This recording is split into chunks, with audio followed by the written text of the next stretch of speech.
pre-trial hearing is expected to take place today in the Michael Jackson case.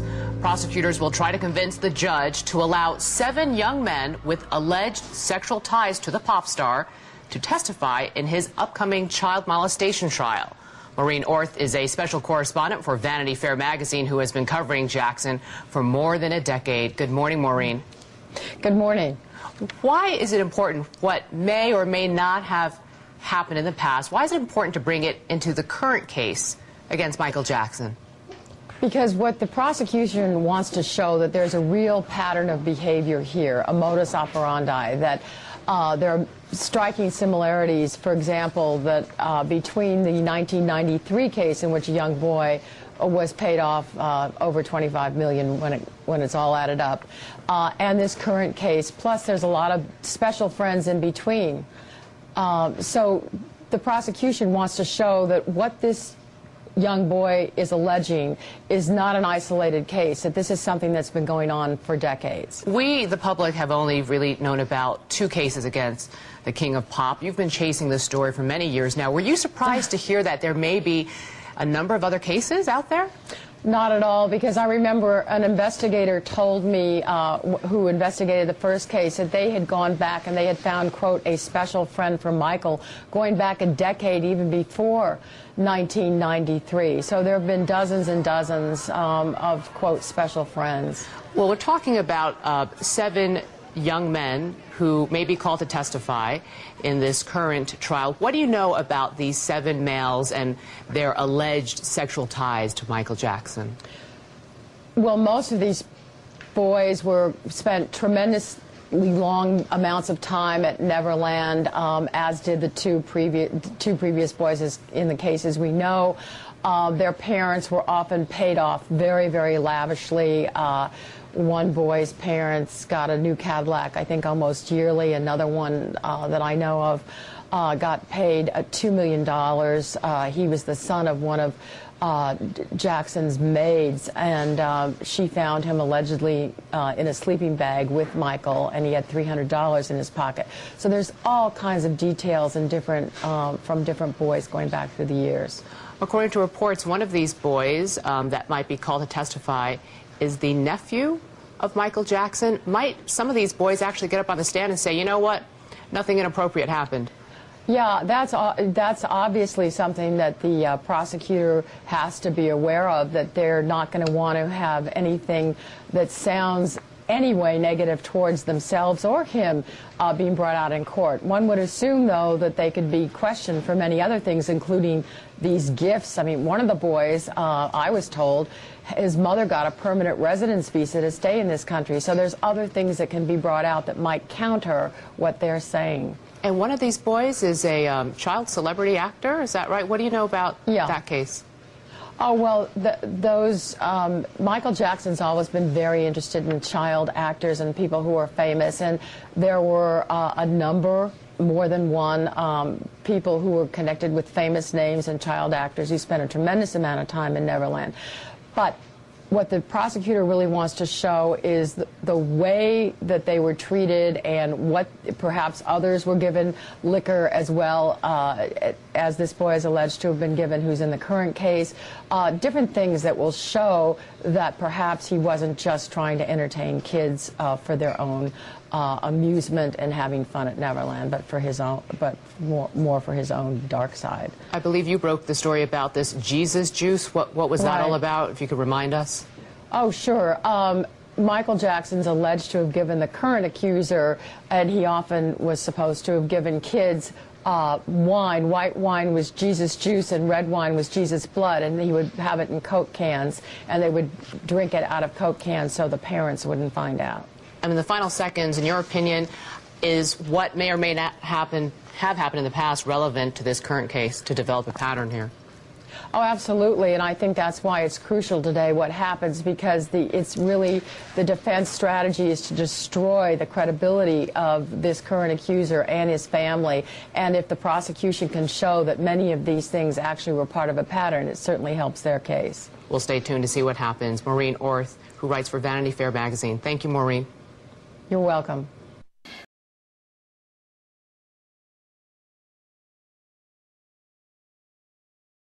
As a special correspondent for Vanity Fair magazine, Maureen Orth has investigated and interviewed some of the world's most influential personalities. Her subjects ranging from pop stars Michael Jackson and Madonna to world leaders like Margaret Thatcher and Vladimir Putin.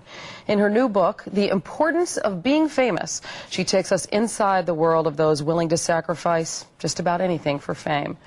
Maureen Orth, good morning. Good morning. Nice to have you here Thank again. You. One of the main themes in your book is that there is tragedy. There are tragic figures associated with fame, and you say that Michael Jackson is one of those. Why? I think that he's a person who has lost all semblance of reality in his life. I mean, he's a person who is so addicted at this point, I think, to fame that he's willing to throw his baby over a balcony for the crowd. He stands up on the hood of an SUV after he's been arraigned on very serious charges of child molestation.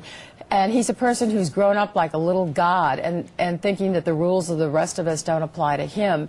And I think he's lost all semblance of reality. You say that he embodies a trajectory from fame to infamy, and that narcissism is at the heart of that. Really, there's even a psychological state now called acquired situational narcissism, and I think he embodies that. I think he's lost all ability to really judge his own behavior because he's never been denied anything. And he really... to me, his life does span the whole trajectory. Now, we're living in a society now, and that's one of the themes of my book, in which fame and infamy are merging together, and I think he personifies that. You've done some serious investigative reporting into Michael Jackson in both child molestation cases. Yes. Now it appears that there may be some new evidence coming to light from a warehouse. Also, new charges have been filed, conspiracy charges against Jackson and a couple of his associates, his handlers, if you will. Do you anticipate that those people close to him might actually testify against him? That is really the big question, whether or not the prosecution will be able to turn any one of those people. You know, in my last article in Vanity Fair, I chronicled in very detailed form how the family was held against their will at Neverland, and they were trying to get them to move, the accuser and his family, trying to get them to move to Brazil and get them get them passports and different things. And so if they are able to do that, because this went over at least a 5 or 6 week period, that will be significant for the case. Part of what you talk about with this case and others is the hiring of attorneys who are very media savvy. Exactly. That's something with these celebrities that's become common, and he has now hired Tom Mesereau. What do you make of the change? I think one of the most interesting things is when he got out there in front of the microphones and said how much he loved the people of Santa Maria. That was obviously a naked bid for his potential jury, because he had said he never wanted to come back to Neverland.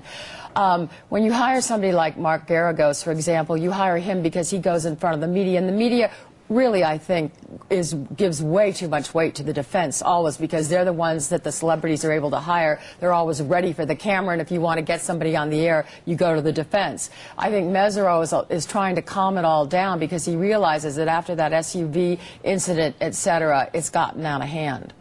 You also talk about the Laci Peterson case. In fact, you open your book with that, because there are two kinds of celebrities. There's someone of obvious musical talent and genius. That was the genesis of Michael Jackson's celebrity.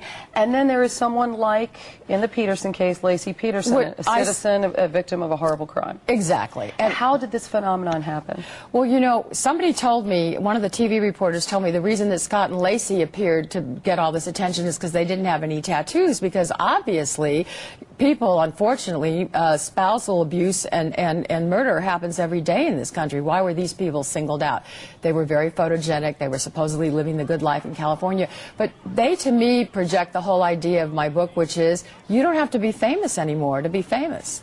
Reality television has really extended that, hasn't it? I mean, it's expanded this Andy Warhol's 15 minutes of fame to a wide variety of people now. The reason I decided to do the book is that when I went out to Modesto, California, this small agricultural town, to do the Laci Peterson case, there were more white limos that her family, Laci's family, took to her memorial than I remember at Elvis's funeral when I first started out covering Elvis's Which, by the way, funeral. wasn't front page news when you did that. One paragraph in the New York Times versus today. So in those days, show business figures really had to be of great talent. Today you've got people like Monica Lewinsky and Paris Hilton and Omarosa, all these people that have been giving all this airtime and face time. And why?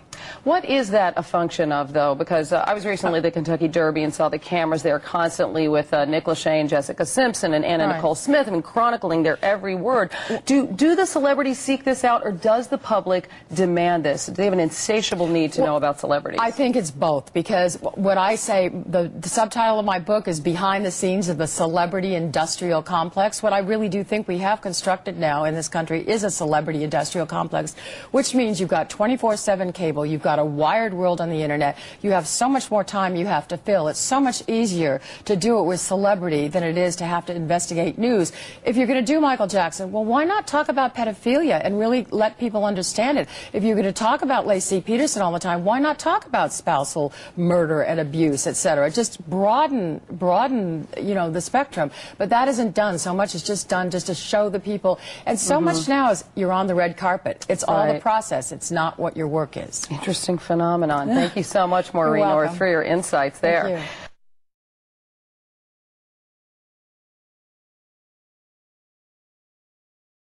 Now to the Michael Jackson case, which could go to the jury as early as this week. Vanity Fair special correspondent Maureen Orth has been in the courtroom for most of the trial and has followed the allegations against the singer for more than a decade. In her latest article, she describes the, quote, dysfunctional families on both sides of the case and what she calls the dark tactics of Jackson's entourage. Maureen, good morning. Nice to see you. All right, I'll bite. Dark tactics of Jackson's entourage. What are you talking about there?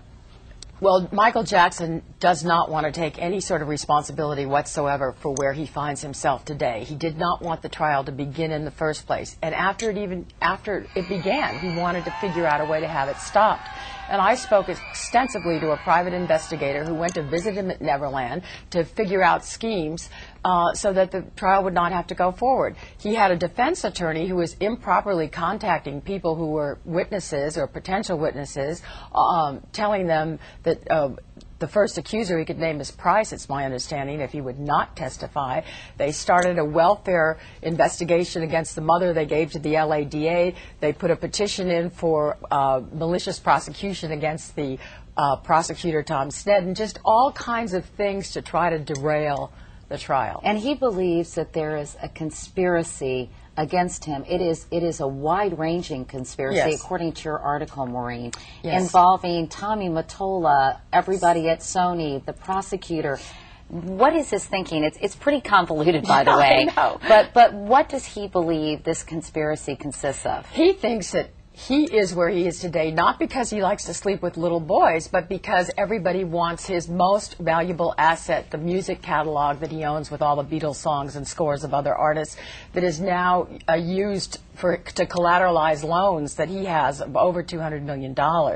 So Sony somehow, and Tommy Mottola, who used to be president of Sony, and the prosecutor and the judge, the mother's been set up and she's been paid to bring these charges because everybody's after the catalog, because of course the loans fall due at the end of this year, and Sony has the right of first refusal to buy the catalog. So somehow it's a racist plot. He was talking to Jesse Jackson all the time, trying to get Jesse Jackson to help him. Does anyone believe this? Other than Michael Jackson? And his family. Apparently they do, because they spent a lot of time and effort on this whole thing. And Jesse Jackson helped him and talked about how they prayed together every day, and a lot of stuff that this man told me about this conspiracy, Michael sort of affirmed on Jesse Jackson's Easter Sunday radio interview that he did. You've been watching this story unfold for actually 12 years. Yes. And you've been in the courtroom almost every day, right, Maureen? What has been the most striking thing that you've witnessed or noticed or concluded?